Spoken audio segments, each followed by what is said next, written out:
Hello, guten Tag. This is Romela. So guys, good morning.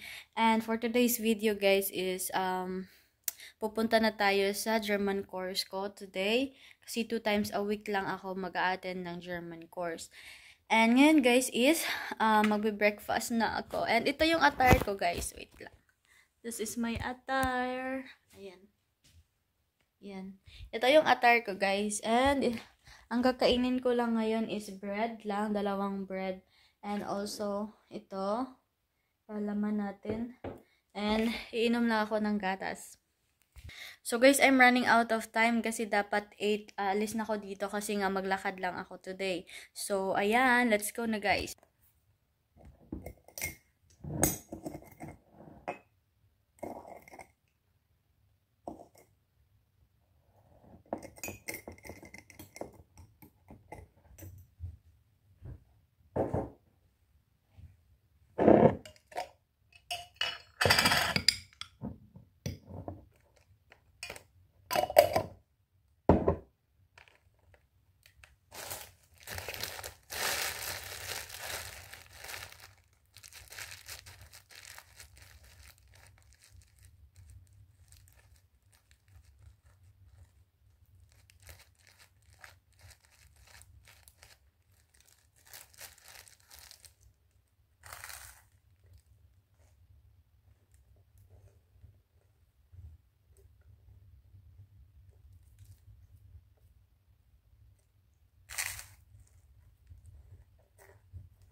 So guys, maglakaw na ta and yeah.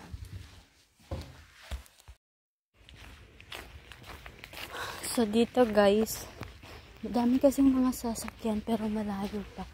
So let's go.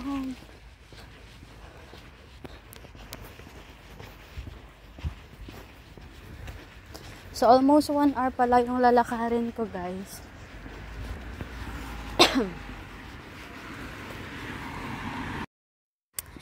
So guys, mag-check muna tayo. Alam nyo guys, malayo pa yung school ko dito eh. Yung course, I mean.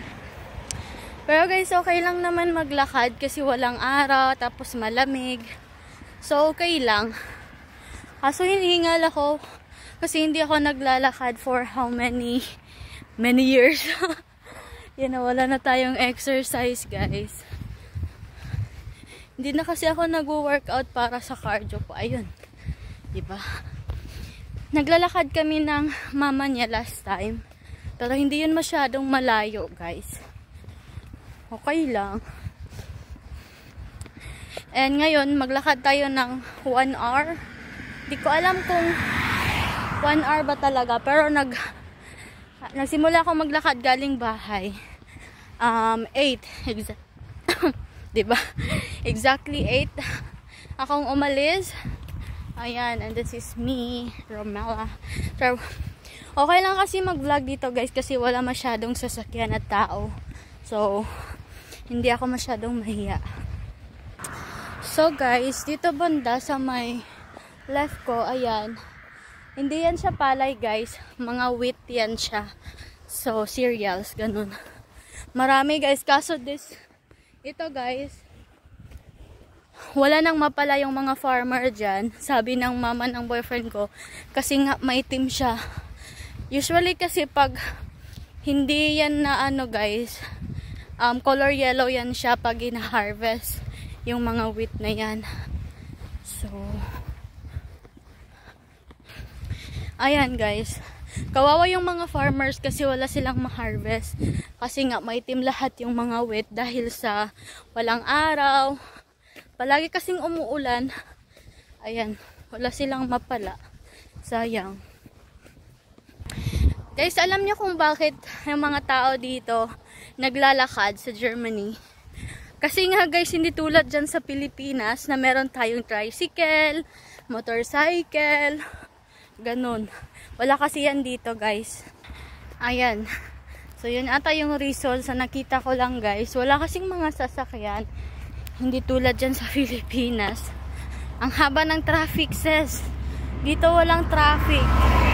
As in, maraming mga sasakyan but there's no traffic here. Ganun. Ang aga ko pa kasi guys, 8 pa lang. So, wala pang araw. Or di ko alam or baka uulan ngayon guys. And guys, meron ding mga ano dito. Meron ding mga corn, ganun. Dito.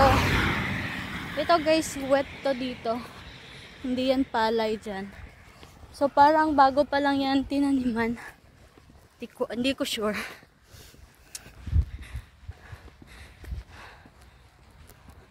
Alam nyo guys, puro forest dito eh. Puro puro mga kahoy. Pati sa likod ko guys, kahoy din.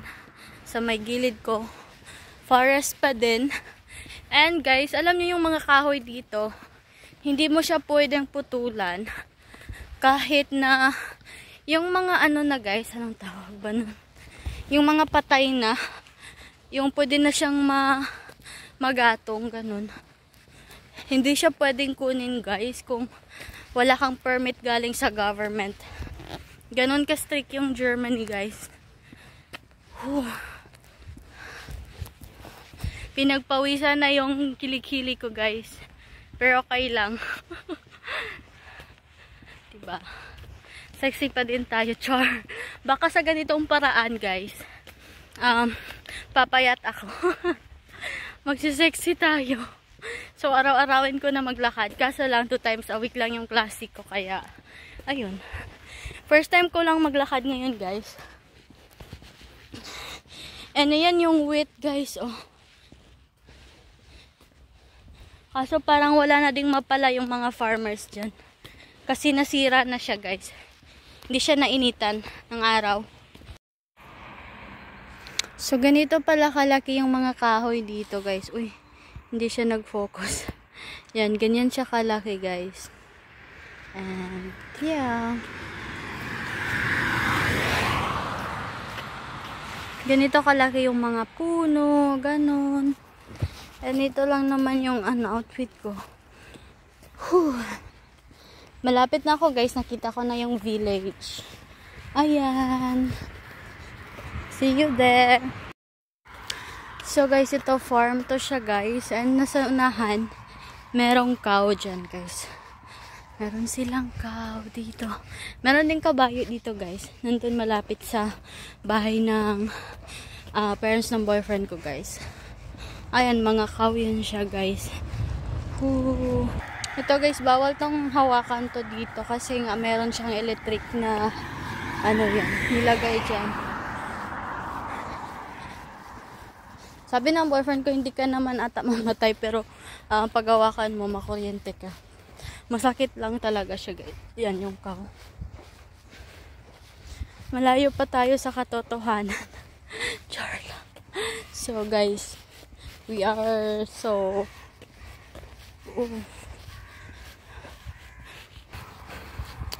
So guys, 20 minutes na tayong naglakad. Mga farm. Ayan, merong horse dito guys. Merong kabayo. Kita niyo ba guys? Wait lang. Lapit tayo. Marami talagang horse dito guys. Ayan. So merong corn doon sa may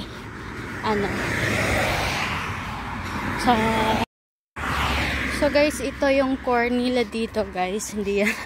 Ito guys, marami talagang corn dito. Ayan. Ang lakas ng mga sasakyan be. Corn. Ayan, corn yan siya guys.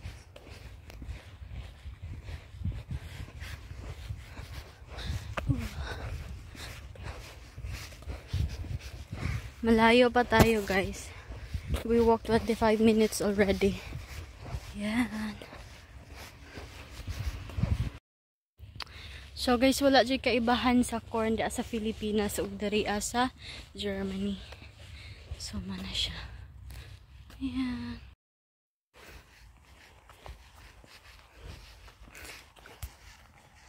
So ayan.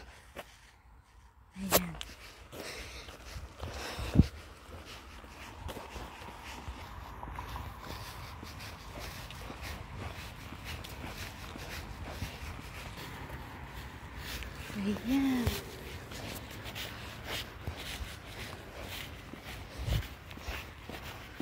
Alright. Whew.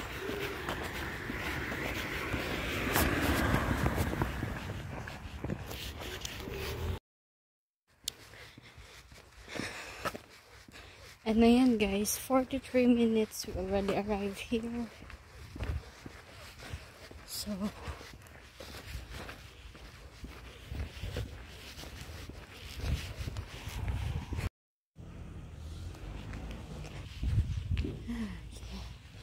finally arrived.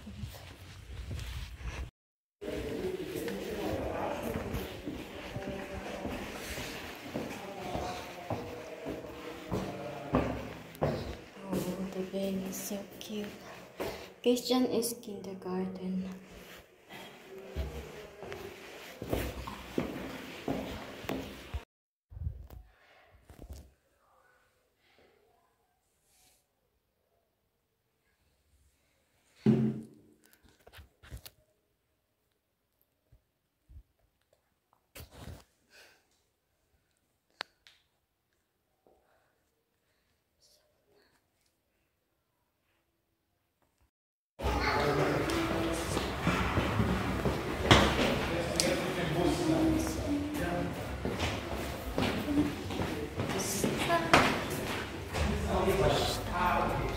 Ready done, guys, for today. So, tschüss. Schönen Tag noch. Bis dann. Alles Gute. Tschüss.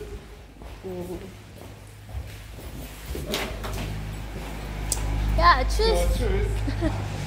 Dankeschön.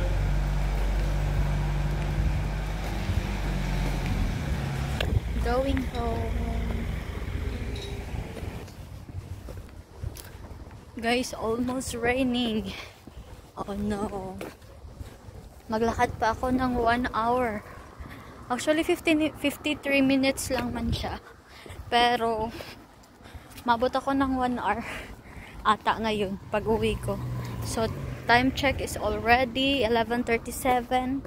Oh, wait lang. So, guys, for today, yung topic namin is Dear Didas. So, mga article, guys. Dear Didas, iba kasi sa guys, sa English. Mga articles different and easy rather than sa German language. It's very different. You need to identify those, what you call that one? Identify the articles. So